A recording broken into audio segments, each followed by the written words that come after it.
ॐ नमो नारायणाय ॐ नमो नारायणाय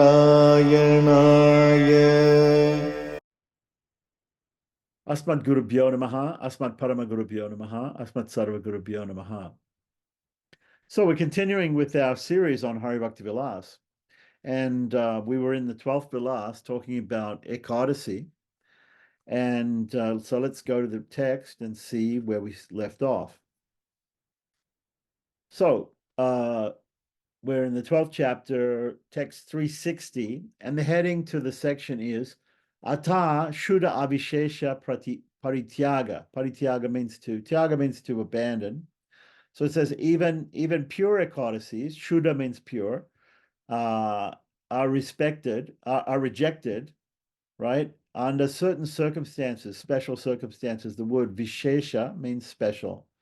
So from Garuda Purana, we have a couple of slokas here. It says, if a Sampurna Ekadasi, now if we remember, Sampurna Ekadasi would be a day which is not a mixed Ekadasi. A mixed Ekadasi would be a day where Ekadasi Titi appears, but due to some reason at Brahma Muhurta or at sunrise, the Titi was not Ekadasi. It was Dasami. And so Ekadasi only came in after sunrise, but even if it went for the whole day, because at sunrise or in Brahma Muhurta it wasn't there, we don't consider it to be the day when we do the fasting or when we follow the Ekadasi Vrata or vow.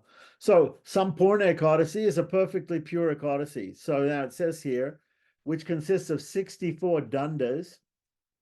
Dunda is, I believe, half a Muhurta, 24 minutes, Muhurta being 48 minutes. So 64 dandas would be 64 dandas, 64 times 24. I'm not sure if he's getting it right here, translate. Anyway, 64 dandas overlaps the next day, Dwadasi. A Sampurna Ekadasi, which consists of 64 dandas, overlaps the next day, Dwadasi. And if the Dwadasi, the 12th day, also overlaps the Trayodasi, even for a short time, householders should not observe that Ekadasi, but instead will follow the vow of Dwadasi. So there's a vow of Dwadasi and a vow of Ekadasi, and they're slightly different. So such a Dwadasi is called Unmilani Mahadwadasi. So sometimes we hear this, sometimes we see this in a Vaishnava calendar, we see that there's a thing called a Mahadwadasi. So what it actually is it's a day which is actually considered to be a Dwadasi, but because of certain factors, that's the actual day when we fast for the Ekadasi Vratam. And some people will make a distinction between Ekadasi and Dwadasi Vratams, and these are all very, very technical. So unless maybe somebody wants to have a seminar on this and go into the full mathematical details, but for now let's not spend too much time on it, but just understand that because we're probably not gonna calculate our own Vaishnava calendar. We're going to go to a program, or we're going to rely on some Jyotishi, some people who have studied Jyotisha, and they know how to make a program, and it can spit out the day of Ekadasi, and we'll follow that normally. So unless you're wanting to calculate it yourself, it's not that much important. So okay, so the text 361. So there's a statement of Narada. Now above we've got the Garuda Purana statement.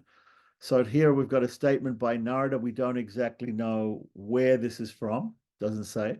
Maybe if we looked in the original Hari Bhakti Vilas, it would say in the purport and the Tika, the commentary. So he says here, Narada says here, when an Ekadasi extends into the next morning. So imagine we have an Ekadasi, and it actually goes from sunrise, and it also crosses the sunrise of the next day as well.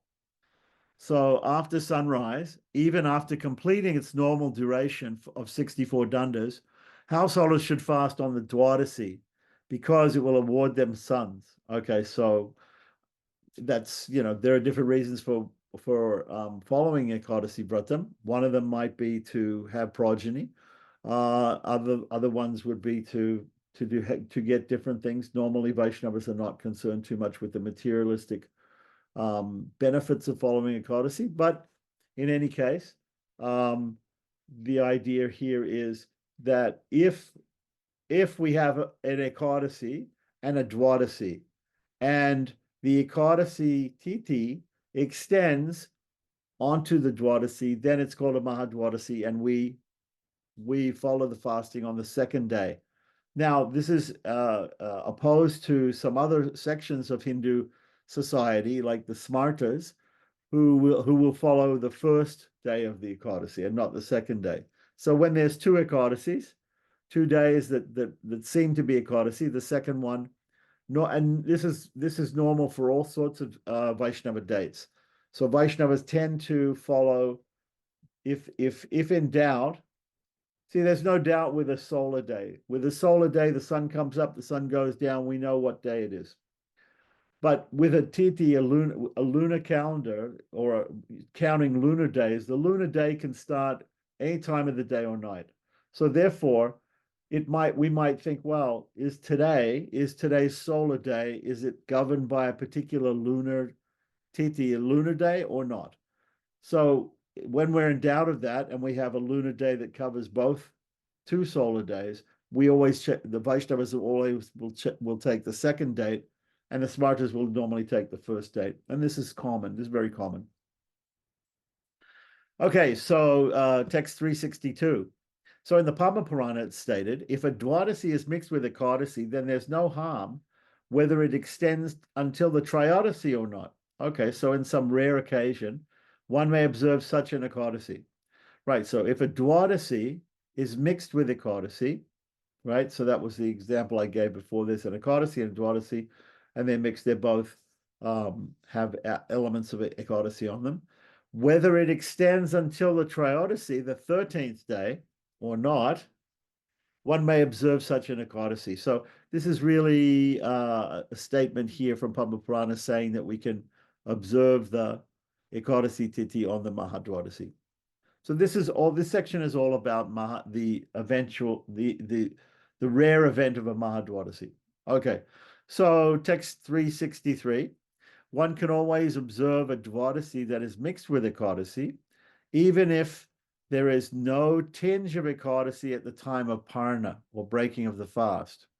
So the ritual of fasting is eternal. Okay, so the idea is that part of the Vratam, there's other parts to the Ekadasi Vratam, like staying up all night, worshipping the Lord, and mostly the idea is on Ekadasi or Dwadasi Vratams is the word upavasa is used. Vasati means to live, and upa means close. So to be close to the Lord, the most important thing of Ekadasi is to be close to the Lord. So the idea of fasting is there, because we don't want to take time to eat. We want to spend our time in doing devotional service to the Lord, like that. Of course, there are some other reasons for fasting as well. So here, it talks about the parna. The parna is the break fast. So normally with a vratam, if you're going to fast, you take a vow to fast from a particular time to another particular time. Normally, the time of breaking the fast is normally we should break the fast after sunrise. But in this case, let's say there's a Mahadwadasi, but the Ekadasi finishes, the lunar Tithi actually finishes before sunrise. If the lunar Tithi finishes before sunrise that day, then we've missed the time of breaking. We may have missed the time of breaking the Ekadasi, breaking the fast, and we should also try to stick to the time of breaking the fast properly. It's not casual fasting, doing a vratam. It's taking a vow to do a fast from one time to a particular other time. So there's a time to start the fast, and there's a time to end the fast. If you miss the time to end the fast, that also ruins the vow, the vratam. Okay, so we have that example in the Bhagavatam of King Ambarish. he invited Durvasa and his followers, Durvasa Muni, to take food with them. It just so happened he was performing a fast, and they went to the river to take bath, and they didn't come back in time for him to break the fast. So the time for him to break the fast, the correct time, approached, and he decided he needed to break the fast. But as he had guests coming, he couldn't eat before the guests came, so he had to break the fast but not eat. So usually we break the fast by eating, right? But in his case, he took advice of the Brahmins, and the Brahmins said, well, if you want to break a fast but not eat, because the etiquette is not to eat before the guest, you should just drink water. And that is considered breaking the fast but not breaking the fast at the same time. So it's a loophole that you can do, what we call pariharam. And then so he did that, and even then Durvasa was angry that he did that. But at the same time, this is a thing that some people can do. So here is saying that we shouldn't worry in the case of a Mahadwadasi, even if it goes long. We even if there's no tinge of Ekadasi at the time of Parana, or breaking the fast, we can observe the Mahadwadasi. The ritual, okay, so then text 364 from Skanda Purana, it says if Sampurna, now Sampurna just means complete. Purna means complete, Sampurna means complete. If a Sampurna Ekadasi, right, that happens mainly on one day, Ekadasi, overlaps on the next day somehow, Dwadasi, by observing the vow of that Ekadasi, one obtains the merit of performing 100 sacrifices. The fast should then be broken on Trayodasi. So there may be a situation where we do the Mahadwadasi fast and we break the fast on Trayodasi.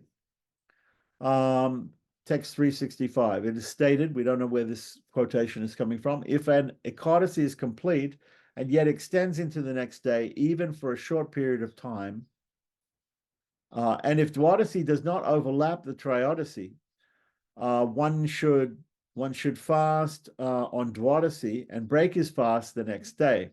By doing so, one can obtain the merit of performing 100 sacrifices. So we saw that before.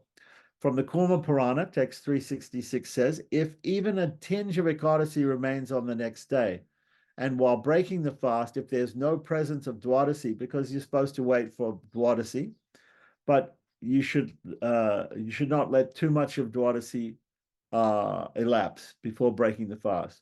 So if there's no presence of, so it says here, if a tinge of Ekadasi remains on the next day, and while breaking the fast, if there's no presence of Dwadasi, one should observe the vow of Dwadasi and break his fast the next day, meaning Tridasi. Right, by doing so, and the word Tridasi is given here in the sloka. So by doing so, he can achieve the merit of performing 100 sacrifices. So I think we understand that we get the merit of 100 sacrifices. So now in Bhavishya Purana, it says, text 367, if even one kala, now I'm not exactly sure what a kala would be, but it's a duration of time, obviously, of Ekadasi continues into the next day. And if the Dwadasi does not extend up to the beginning of Trayodasi, householders who desire good progeny should fast on the Dwadasi. Okay, so this, again, these are all about Mahadwadasi provisions. Text 368 from Padma Purana, it says, O king, what is the use of performing many horse sacrifices for one who fasts on Dwadasi that is mixed with a portion of Ekadasi? Right? So let's hear the answer. Text 369. Lord Hari remains present at the conjunction of Ekadasi and Dwadasi. By fasting on Dwadasi and then remaining awake all night, one's sinful reactions are eliminated.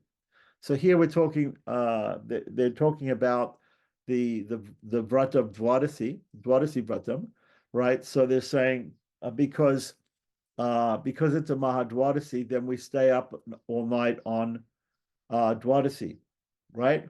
So normally Ekadasi vratam is considered to be 3 nights fasting. So we take food on the Dasami, and which is the 10th day, and the 10th evening, then we don't eat.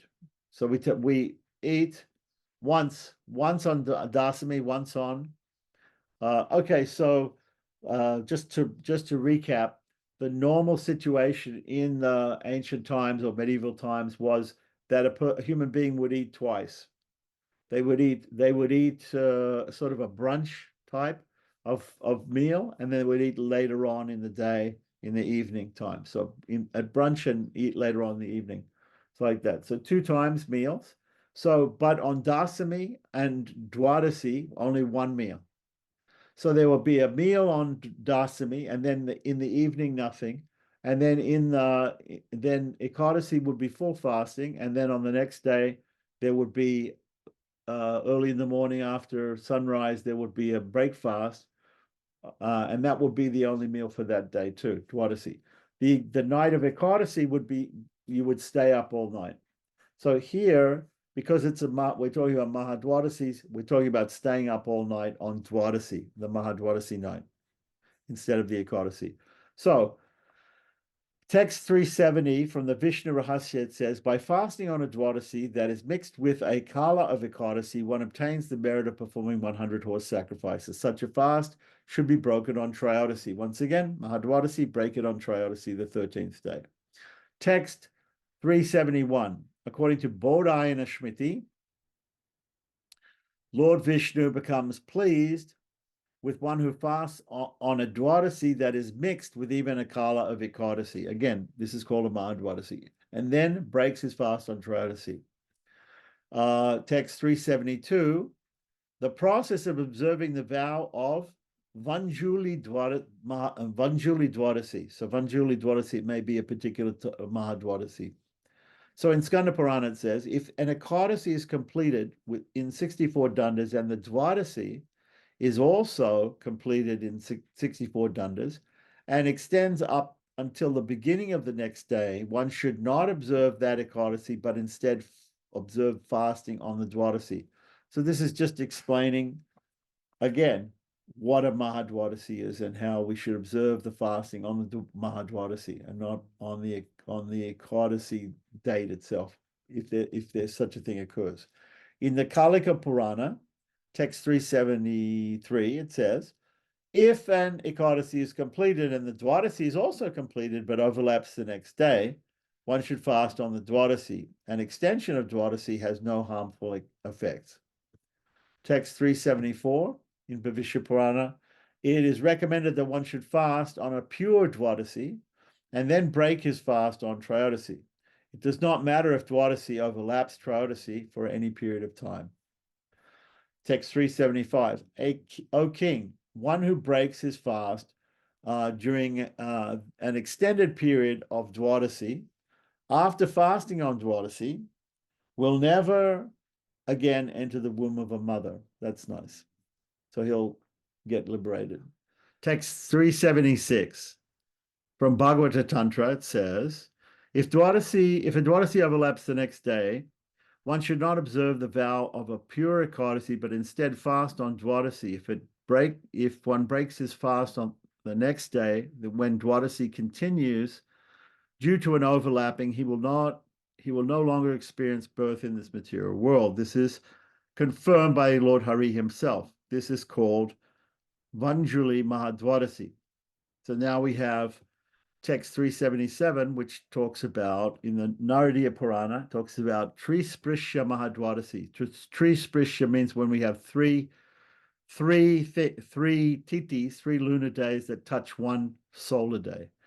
Okay, so if a Ekadasi is complete and overlaps the next day, and if Dwadasi is shortened so that the Trayodasi begins at the end of the night of Dwadasi, it is called a Trisprisha Mahadwadasi. By observing this Dwadasi, one is relieved of the sin of killing a Brahmana. Text 378. In the Kurma Purana, it's stated, if a pure Ekadasi overlaps the next day, if the Ekadasi is shortened so that the Trayodasi begins at the end of the night of Dwadasi, this is called Trisprisha Mahadwadasi because it has the touch of all 3 days. By observing this vow, all of one's sinful reactions are vanquished. Text 379. By observing the vow of Trisprisha Mahadwadasi, which is a mixture of Ekadasi, Dwadasi, and Triodasi, the 11th, 12th, and 13th days, right? One obtains the merit of performing 100 sacrifices. One should then break his fast on the Triodasi. Text 380. It's also said, Lord Hari personally remains present on Trisprisha Mahadwadasi, whether he desires good progeny and wealth or has no material desires or desires liberation from material existence, a devotee of Lord Vishnu should carefully follow this vow. Text 381. Skanda Purana states, Trisprisha Mahadwadasi is a mixture of Ekadasi, Dwadasi, and a touch of Triodasi at the end of the night. This vow is very auspicious, and so one should observe it with faith and devotion. Text 382. Dwadasi that is overlapped by a short period of Ekadasi and ends before sunrise the next day is very auspicious. The observance of such a vow mitigates all of one's sinful reactions. Text 383. In the Sumanta Smriti, it's stated, if Ekadasi overlaps the next day and if Dwadasi does not extend to Triodasi, those who desire liberation from material bondage should fast on such a Dwadasi that is mixed with Ekadasi. So lots and lots of pramanas here, lots and lots of proofs from different scriptures all about the same thing or similar situations regarding Ekadasi, Dwadasi, or Triodasi. So in the Bhavishya Purana, text 384, right? If a Dwadasi begins even one kala after the end of Ekadasi and does not extend up to the next sunrise, when Triodasi begins, it is known as Trisprisha, or touching three titis. So because Lord Vishnu manifests himself on that Dwadasi, it takes away all one's sinful reactions. It is recommended in the revealed scriptures that one observe such a vow. Text 385. From Padma Purana, it's stated, if a Dwadasi is mixed with even a kala of Ekadasi and the Dwadasi does not extend to the beginning of Triodasi, it is very auspicious. Any Ekadasi mixed with Dasami is inauspicious. An Ekadasi mixed with Dasami, the 10th day, is inauspicious. And that's the dates that usually the Smartas will take. So this is a pramana here that goes directly against what the Smartas say, that you should observe the Ekadasi on the first day of Ekadasi if there are 2 days, right? So, but that first day will be mixed with Dasami, and so that's impure Ekadasi. If we read Chaitanya Charamrita, Srila Prabhupada talks about in the purport where he talks in Madhya Lila where Lord Chaitanya is talking to Sanatana Goswami and asking him to write a book, which eventually became Hari Bhakti Vilas. He says there are different things that you should write about in the book. He says you should write about pure Ekadasi and you should write about mixed Ekadasi. And so here, this is an example of mixed Ekadasi. But there were examples of other types of mixed Ekadasi where Ekadasi is mixed with Dwadasi and Triodasi, right? The 2 days after it, then it should be observed in the later days. But when Ekadasi is mixed with the Dasami, the 10th day, that should not be observed, because that is as a fast day or a vratam. That is inauspicious, and that's the way that Smartas usually do it. As soon as the Ekadasi Titi lunar day is present, they start to do a vratam on that day, and that's not right, according to Vaishnavas. So, text 386, Lord Hari is personally present in the Trisprisha Mahadwadasi. For this reason, if one observes his vow, he's awarded the merit of performing 100 sacrifices. One should break his fast on Triodasi. Text 387, this is from the Dwarka Mahatmyam. Dwarka Mahatmyam may be its section coming from a Purana. We may have come across this before, but it's the glorification of the city of Dwarka, which is in Gujarat on the sea, Lord Krishna's capital. So if an Ekadasi overlaps a Dwadasi, which then overlaps the Triodasi, it's called a Trisprisha Mahadwadasi, which is what we've been talking about, one of the variations in the calendar here. It is very dear to Lord Hari. Text 388, one who has the opportunity to observe Trisprisha Mahadwadasi and yet fasts on the previous day. So if this comes up in the calendar and yet you don't think that I should fast on the Dwadasi, but you fast on the Ekadasi instead, like Smartas do, right? So one who has the opportunity to observe Trisprisha Mahadwadasi and yet fast on the previous day burns to ashes all his good fortune in the fire of sinful activities. So not only don't you get the benefit of the Ekadasi or Dwadasi fasting, but Mahadwadasi fasting in this case, right? But you incur sin by doing the fast in the previous day. So it's important to calculate these times.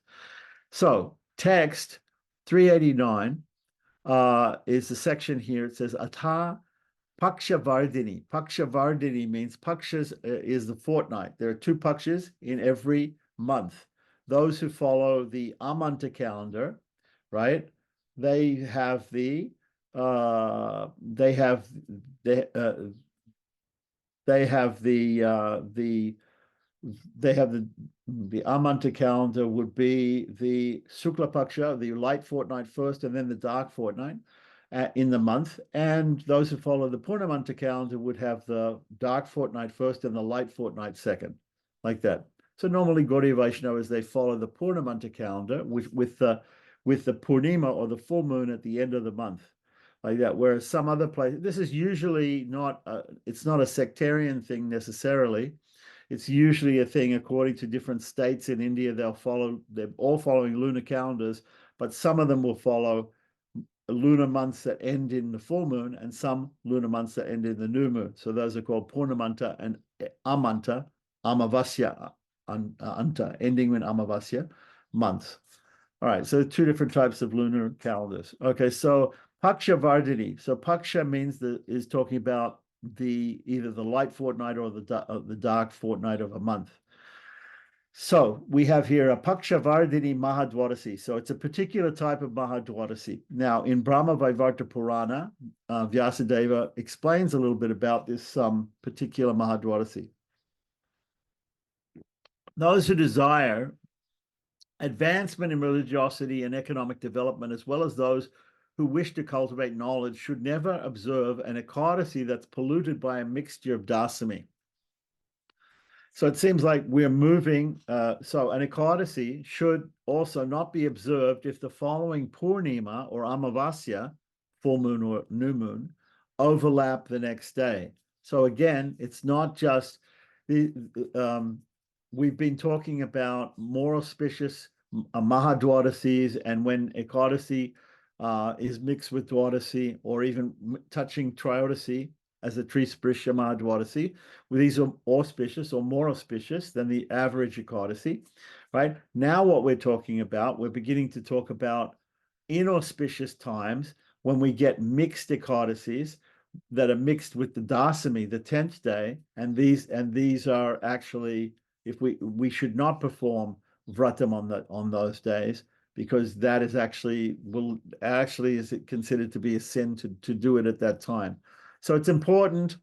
Normally, when in doubt, we take the second lunar day.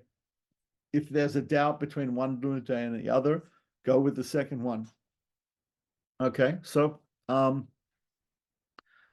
right, so text 390.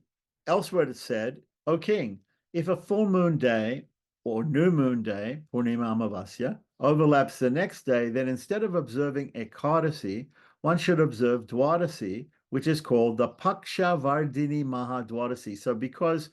So the reason why this particular type of Mahadwadasi is called Paksha Vardini is because it has to do with the Paksha. It has to do with the end of the Paksha, the end of the 2 weeks. So every 15 days, the last day of the 15 days is either the full moon or the new moon, because the moon goes through one cycle, and that's why we call a month a month. It has to do with the moon.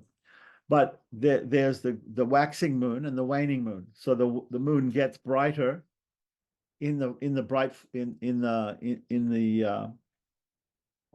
actually the moon gets brighter in the dark fortnight and gets lighter, gets darker in the dark fortnight. Okay. Okay, so text 391. Thus, the four Mahadwadasis, Unmilani, Vyanjali, Trisprisha, and Paksha Vardini have been described. So the above section, we talked about 4 different types of Mahadwadasis, right, according to different for different reasons, and we explained them. So next, text 392, there are 4 other Mahadwadasis, right? So there are these 4, Unmilani, Vyanjali, Trisprisha, and Pakshavardhini, which have been described. Now there are 4 other types of Mahadwadasis called Jaya, Vijaya, Jayanti, and Papanashini. Okay, so Jaya means Jaya and Vijaya. We know we're aware of the gatekeepers of Vaikuntha on the western gate of Vaikuntha.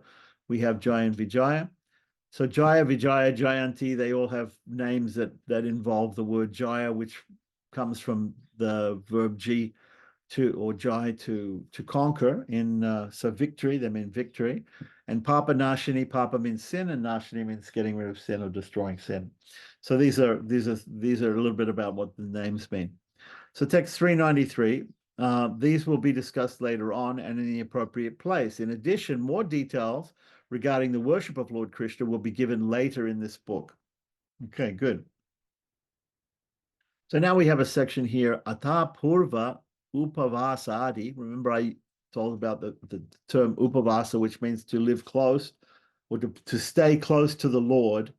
But it usually also is explained, it has another meaning. It means to fast, to not take a break and eat, but to be constantly engaged in devotional service. Right. So Ata Purva Upavasadi Samadhana.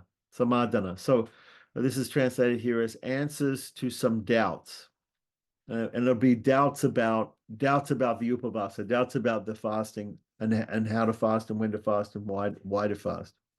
So here is a statement. So doubts, such as whether a Dwadasi that does not overlap the next day when the fast is broken should be observed, or whether the Ekadasi should be observed, or whether the Trishprisha Ekadasi, which is actually usually a Trisprisha Mahadwadasi, should be observed or not, or whether an Ekadasi of the waning moon should be observed or not. These should not be entertained. So there are some doubts. There are some doubts by some sections of Hindu society about observing vratas on particular Dwadasis, Mahadwadasis, and Ekadasis because of how they're differently calculated, and therefore he's saying here these should not be entertained, these doubts. So text 395 from Skanda Purana, it says, if Dwadasi overlaps the next day, a Purna Ekadasi or full Ekadasi should not be observed. If there is no presence of Dwadasi when one breaks his fast, he should follow the vow of Purna Ekadasi.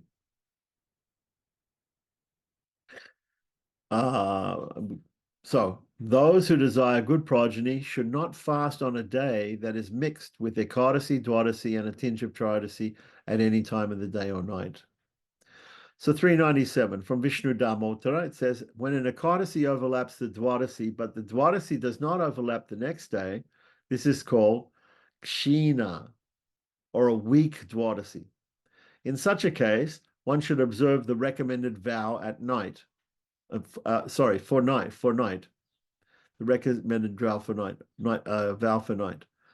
The 398 from Skanda Purana, it says, when an Ekadasi overlaps for even one kala, a Dwadasi that does not overlap the next day should not be observed. A householder should not fast on that day, but instead observe the vow for night.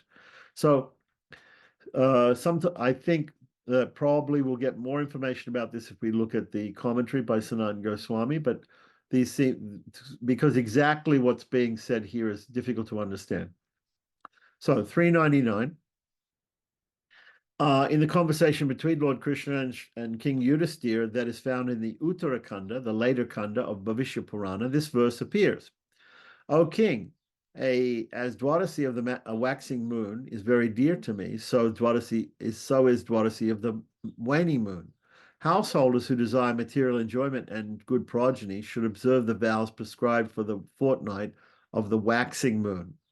So this is very typical, that the waxing moon is considered more auspicious than the waning moon. So when the moon is getting less, or the moon is showing more, is getting brighter, When the moon is getting brighter, it's considered more auspicious. When the moon is getting less bright, and in fact,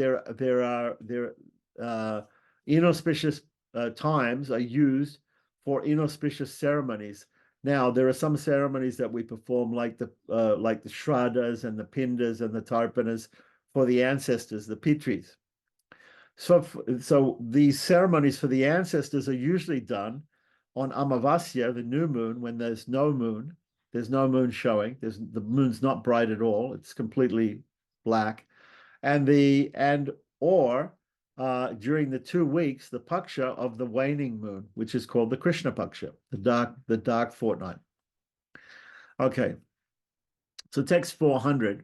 O Yudhisthira, if one fails to fast on auspicious days, such as when the moon enters a new sign of the zodiac, and yet fasts on Ekadasi of the waning moon, he will lose his eldest son. So here is a statement.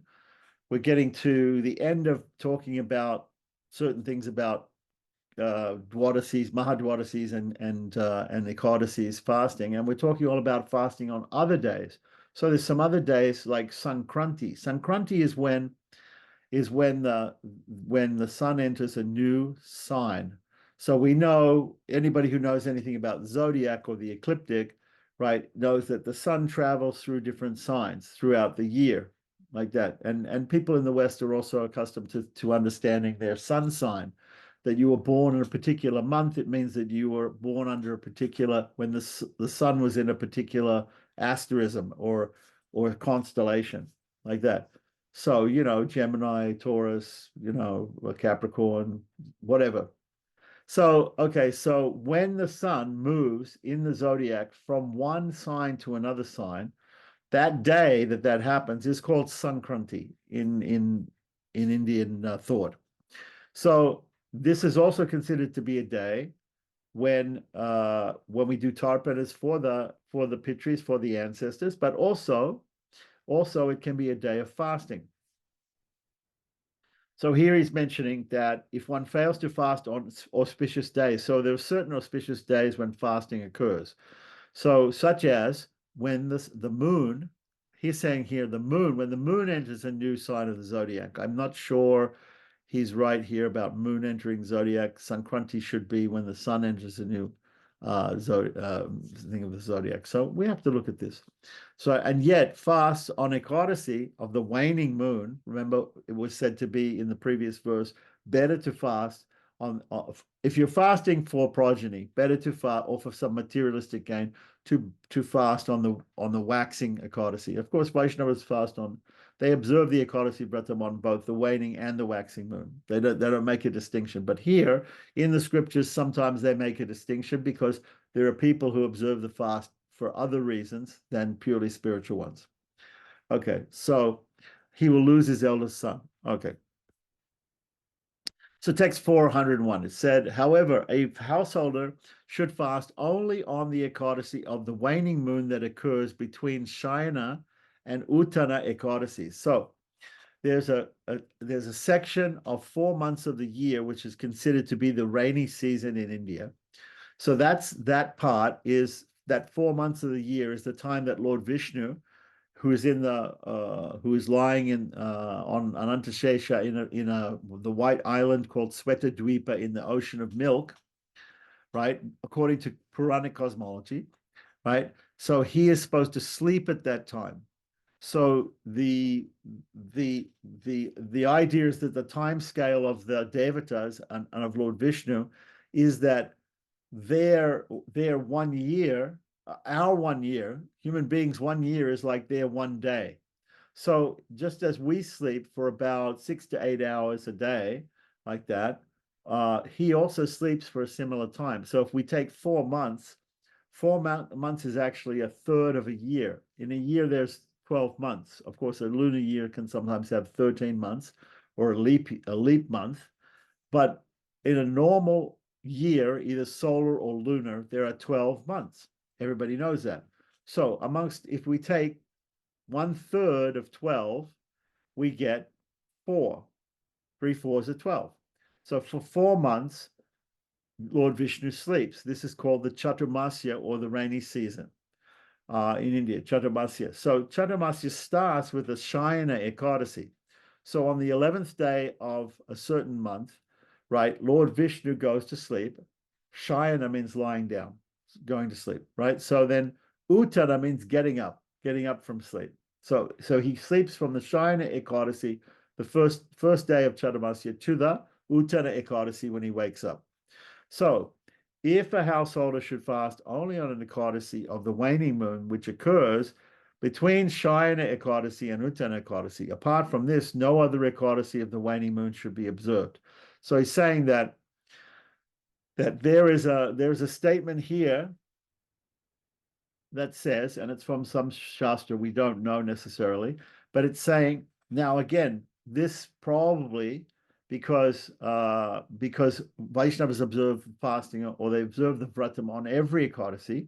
So here specifically when he's talking about different materialistic vows of getting progeny, getting wealth and things like that, and observing Ekadasi for those reasons, right? So this particular verse is saying, if you're doing it for those reasons, then you shouldn't fast on any Ekadasi in the dark fortnight, any waning moon Ekadasi, except for the ones that come in between Shayana and Uttara Ekadasis in Chaturmasya. Those ones you still have to, you should still observe.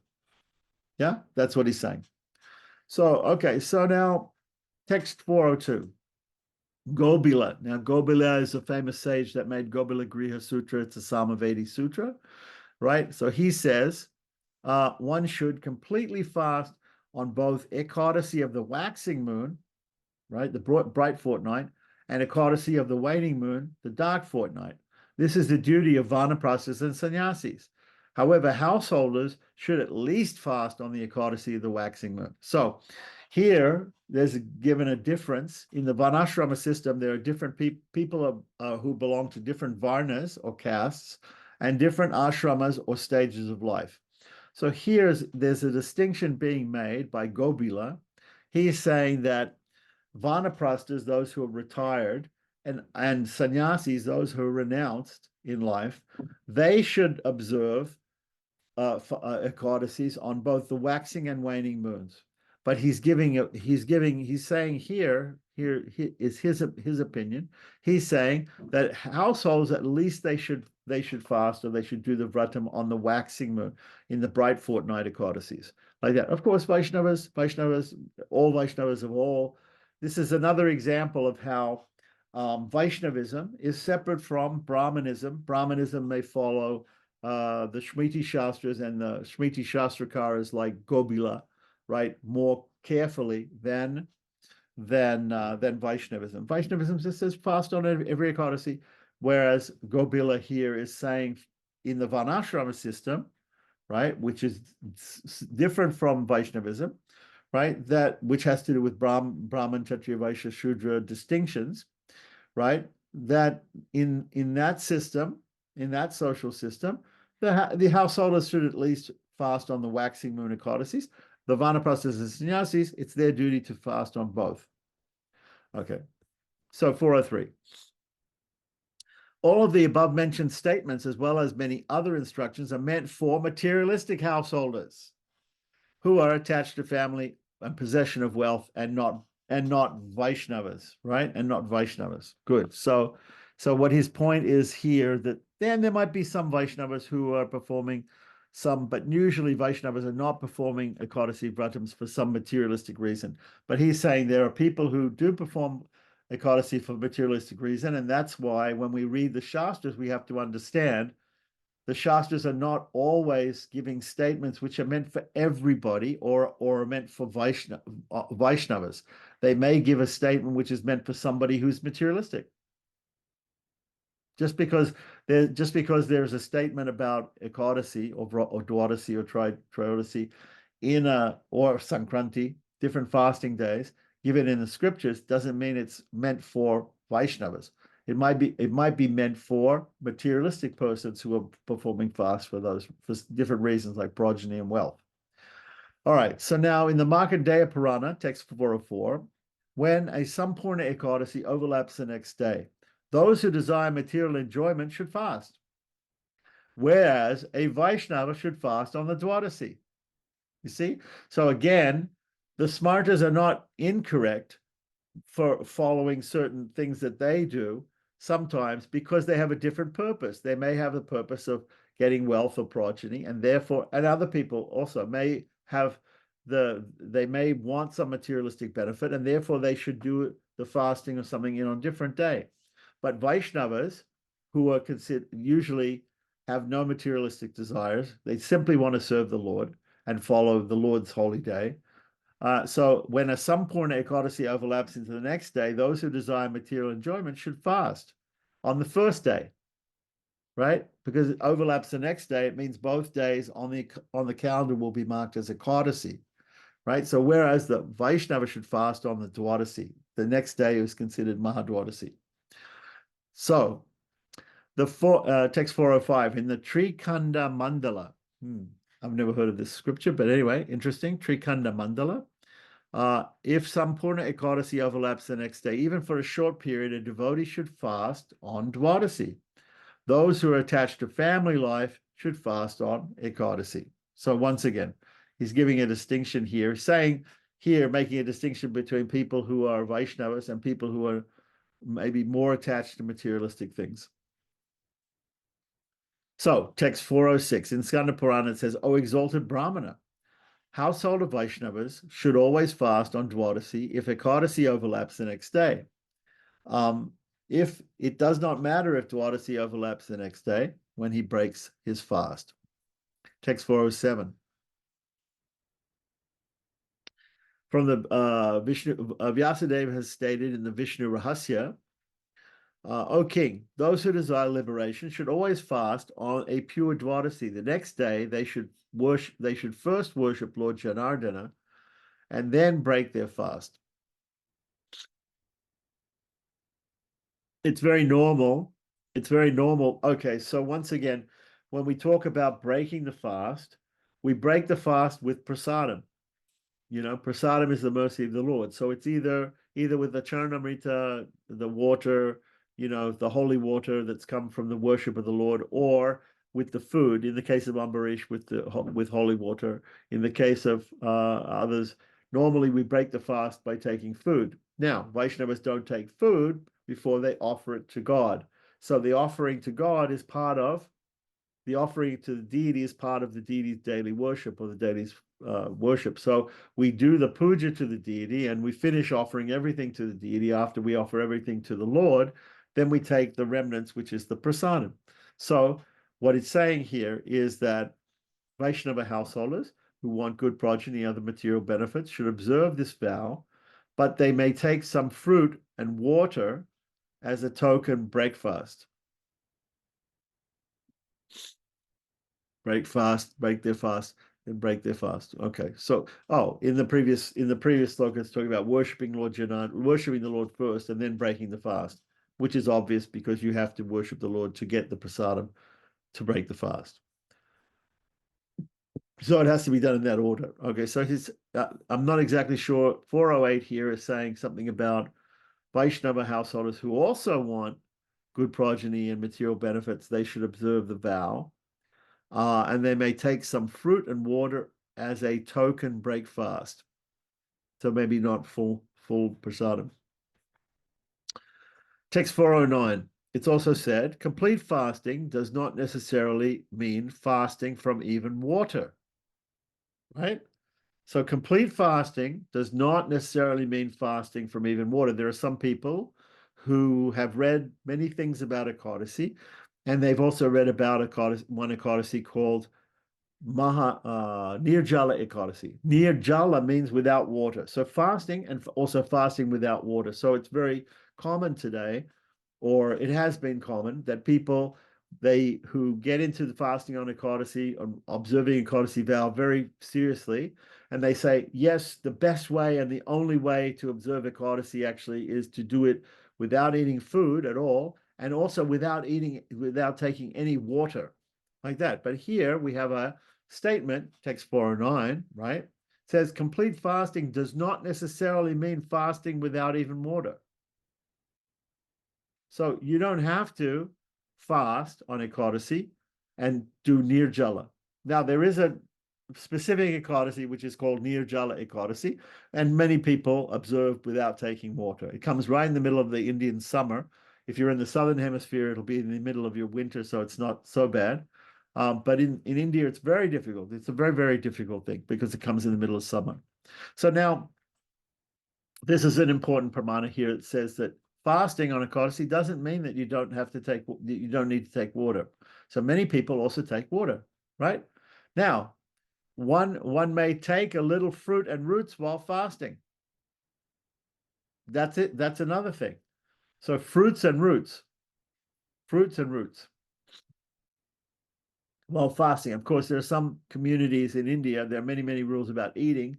And there are some communities in India that don't even take any roots at all whatsoever, no root vegetables. They consider vegetables grown under the ground to be tamasic because they don't grow in sunlight, right? The sun purifies everything, and therefore, if something grows underground, it's not getting the purifying rays of the sun, and therefore they don't consider that to be sattvic food, right? They consider it tamasic because it's grown in the dark. Things that are grown in the dark might be considered tamasic. Okay. This will not break one's fast, and one will still obtain the benefit of fasting. Now, that's very interesting. That is very, very interesting because normally we understand that if you don't do a full fast on Ekadasi, you don't get the benefit, which is there from Ekadasi. Now, what kind of benefit this is talking about, whether it's a materialistic benefit or whether it's a spiritual benefit like liberation or prema or whatever, love for God, that's another thing. We don't know. So this is very interesting. This is a very interesting statement. So now we're getting into a section which is talking more about the actual observance of the vow, and rather than the calculations of when we should do it. So previously in this chapter, we're talking about when we should observe the vrata.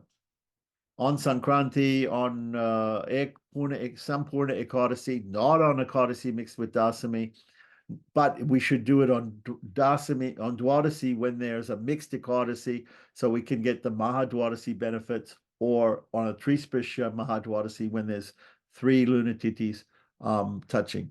So this is all about when. Now we're moving to a section about not when we should do the vrata, but how we should do the vrata. So the very first statement here is how we should do it. We don't necessarily have to do it by not taking any water. And we could also take a little fruit and roots while fasting.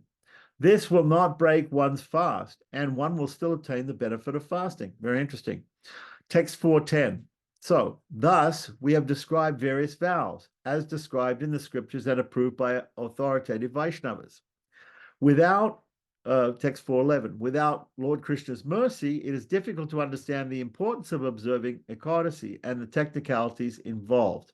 Even those who are very learned in the scripture are bewildered by the illusory energy of the Lord. Therefore, one should always inquire from an exalted devotee about these subjects. Okay, so what he's pointing out here is that there are many statements about these things in the scriptures, and some of them are meant for people who have materialistic goals, and others for people who are more pure and who are not looking at materialistic goals. So we have to be careful to distinguish all these different types of statements in the scriptures.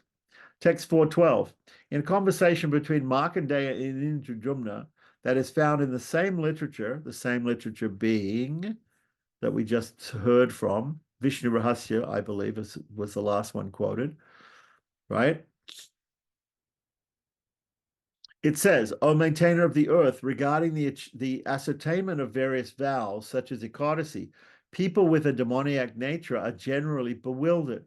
Okay. So he's saying here that some people can be wrong about their understanding about how to perform these vows, and that's why Gopal Bhatt and Sanat Goswami are giving this in detail so that people can deal with all the different circumstances that come up. So 413, therefore in the Saura Dharmottara, which is another scripture that I've never heard of, the most auspicious Mahadwadasis always bestow great benefit. Therefore, One should always confirm the days of these vows with exalted devotees who are well versed in the science of astrology. So Jyotisha, somebody who knows Jyotisha properly.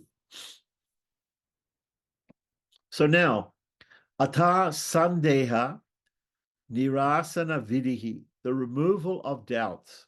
So there might be some doubts. So after saying all these technical things, there's just some doubts. So let's hear some statements to remove certain doubts. From the Vishnu Rahasya. So Lord Brahma spoke this verse, which is found in Vishnu Rahasya. Again, we're giving from Vishnu Rahasya now. It's a duty of everyone to follow in the footsteps of those who always worship Lord Vishnu with their body, mind, speech, and action, because they are as good as the Lord. The devotees of the Lord are considered to be as auspicious as the Lord because they worship the Lord with their mind, their body, their speech, their action. So text 415, the Supreme Lord has stated in the Kurma Purana, one should inquire about the various vows and proper etiquette from those who are expert in understanding the Vaishnava literature and Vedas, who are Brahminical in behavior and who strictly follow the regulative principles. Okay. Text 416. In the Padma Purana and Vaishnava Tantra, it's stated, the words of those who are expert in the understanding of Mahabharata, histories, so the itihasas says here in the beginning, itihasa purana, yeah, those who know the itihasas, which is Ramayana and Mahabharata, the epics, right? And the histories, the Puranas, Purana, right? Puranas, and Smritis, right? And are very dear to Lord Krishna, the son of Vasudeva, are as good as Vedic statements. So the words of those who are expert in the understanding of Mahabharata, histories, Puranas, and Smritis, and are thus very dear to Lord Krishna, the son of Vasudeva, are as good as Vedic statements. Very good. This is from Padma Purana and Vaishnava Tantra. Nice verse saying that, and this is our pramanas, our proofs for things are usually coming from the scriptures, but what it's saying here is not only the statement, those who know the statements of the scriptures and who speak and who teach and who are Vaishnavas like that, those persons' statements are as good as the scriptures because they're speaking from the scriptures. 417, instructions to be rejected in this regard. Okay, so from Vishnu Rahasya and Kurma Purana, it's stated, those statements that are not supported by the Vedas, the Brahmanas who know the science of the Vedas, Lord Vishnu, the Pancharatras, right, the Agamas, and other religious scriptures should be abandoned. So we should give up, we should not have any faith, and we should give up in the statements which do not come from these particular things. Specifically here, we're talking about in the Vedas, which means Shruti, those who are taught to us by the learned Brahmins, the Vipras, right? And then it says here also the Tantras. Tantras means the Agamas, like Pancharatra and Vaikanasa Agamas, means Vaishnava Agamas. You know, we don't care about Shaiva Agamas, Shiva, Devi, Shakta Agamas, etc. What to speak of Jaina and Bauddha Agamas, right? We don't care about those Agamas, but the Vaishnava Agamas, Pancharatra and Vaikanasa. The Agamas and other religious scriptures, the Dharma Shastras. Other than that, we should give up. We have to give up. We should give up listening to things.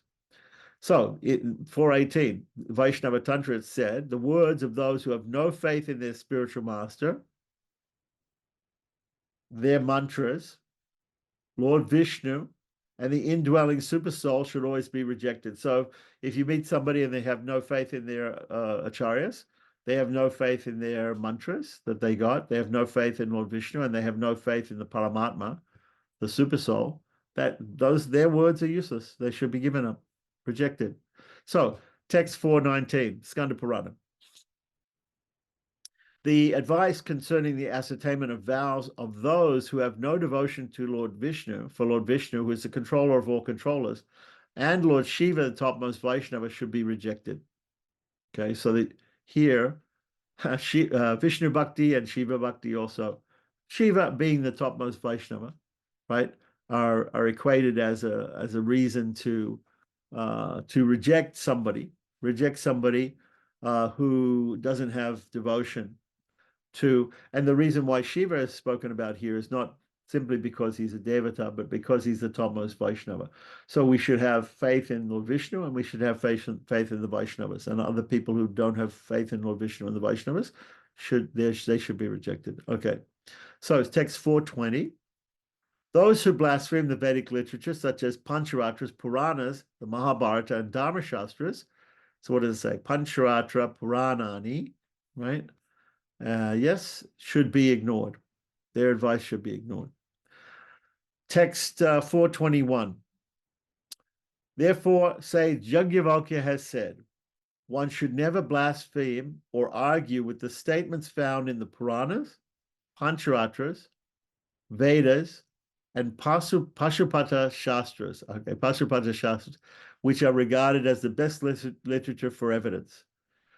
So Pashupata Shastras, I'm not exactly sure what that means, but normally Pashupata Shastras have to do with the Pashupata cult, which is a Shaiva cult, and may have to do with Shaiva Agama. But anyhow, one should never argue or blaspheme or argue with the statements found in the Puranas, Pancharatras, Vedas, and Pashupata Shastra, which are regarded as the best literature for evidence. So they're the best literature for evidence. Thus ends the translation of the 12th Vilasa of Sri Hari Bhakti Vilasa. Om Namo Narayanaya. Om Namo